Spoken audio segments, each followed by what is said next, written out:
روشن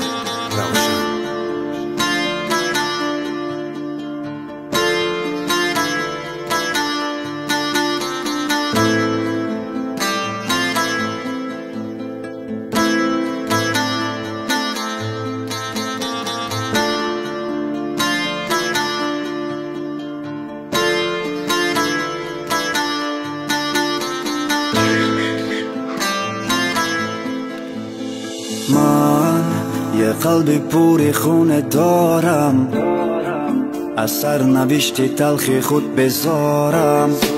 در کوچه ها شبها تنها مانده بدارم، امیدوارم تو به ابری صاف و به غباری، در آسمان تو ماه شب بیتاری. میخواهم گویم که تو زبی دنیا داری اما دوری. لحظه چشمم و چشمت افتاد و گفتم که هست فدات شوم، بگذار شوم، بمار شوم. آرام دستت را بیار و بگذار به قلبی من. لرزه در جان و تن احساسی تو، عشقی من هی داد زنم، فریاد زنم، دریاد زند. همه خاطراتت نرسیدی به قدری من، به قدری من. داد از دستی سرنوشت، چی خواستم و چی ها نوشت.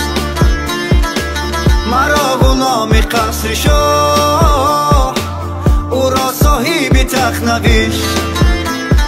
من هم در این زمان ها دست گرفتار شدم از عشق.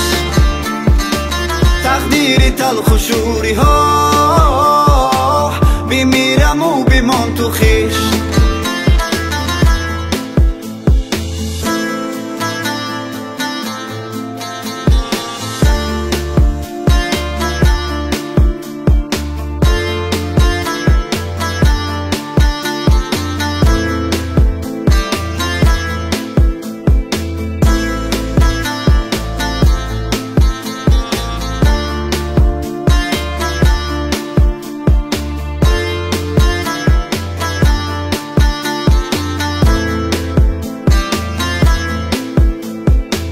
تو همون تیره که از دوری ها آمدی زدی در دل، در دل.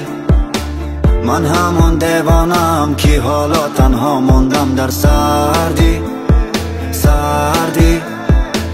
تو همون ابر سیاه بر سرم بارانی غم آوردی، آوردی. من حالا بیگانه ام، ناشناسم، رفتی ترکم کردی، کردی. من با غم نشینم و خود به خود گویم تو دوری دوری دوری، تیز و پر غروری. از من تو دوری و احسن صبوری، که درد نداری و آرام میخوابی تو. خدا را شکر من فکر تو را دارم و این توی ماهم. من خواب ندارم، تنها تو را خواهم، که سر بگذارم و آرام بخوابم من. داد از دستی سرنوشت، چی خواستم و چی ها نوشت. مرا غلام قصر شاه، او را صاحب تخت نوشت. من هم در این زمان ها دست گرفتار شدم از عشق. تقدیر تلخ و شوری ها، بمیرم و بمان تو خشت.